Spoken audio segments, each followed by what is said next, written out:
পেঁয়াজটা कभी कहीं लग जाए दिल तो कहीं फिर दिल ना लगे,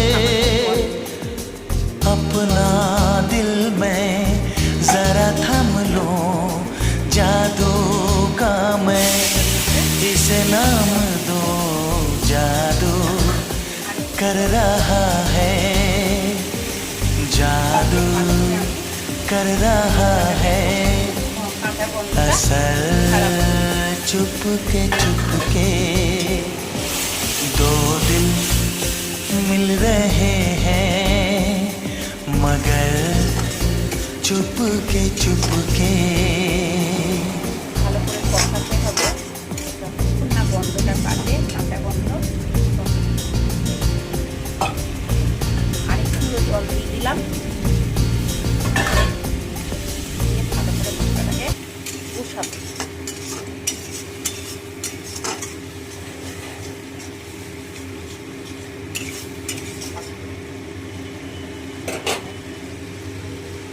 টক দইটা একটু বাদে দেবো, কাঁচা গন্ধটা মশলার কেটে যাক, তারপরে দেবো।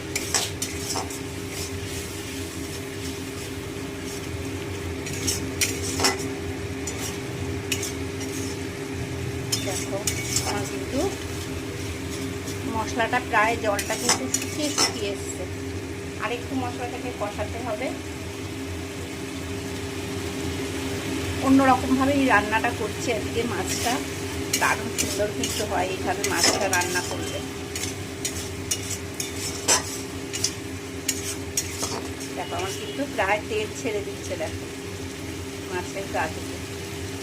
মশলাটা কিন্তু পুরো কিন্তু ভাজা ভাজা হয়ে গেছে, কাঁচা গন্ধটাও কেটে গেছে। আর এদিকে দেখো তেলটাও কিন্তু ছেড়ে যাচ্ছে।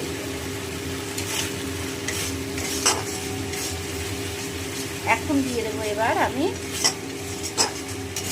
টক দইটা এর মধ্যে। ফেটিয়ে রাখা টক দই, এই যে ফেটিয়ে রেখেছি, এই টক দইটা আমি দিয়ে দেবো।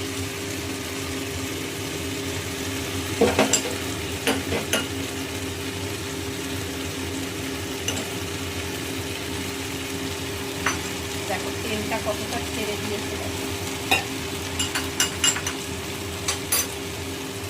পাটিতে দইয়ের জলটা ছিল, একটু ধুয়ে অল্প করে একটু দিয়ে দিলাম, দিয়ে আবারও নাড়াচাড়া করবো। আর গন্ধটা যা বেরাচ্ছে না, অপূর্ব সুন্দর। কারণ ওই যে ভাজা মশলাটা দিয়েছি, তারপরে ফোড়নেও দেওয়া হয়েছে গোটা গরম মশলা।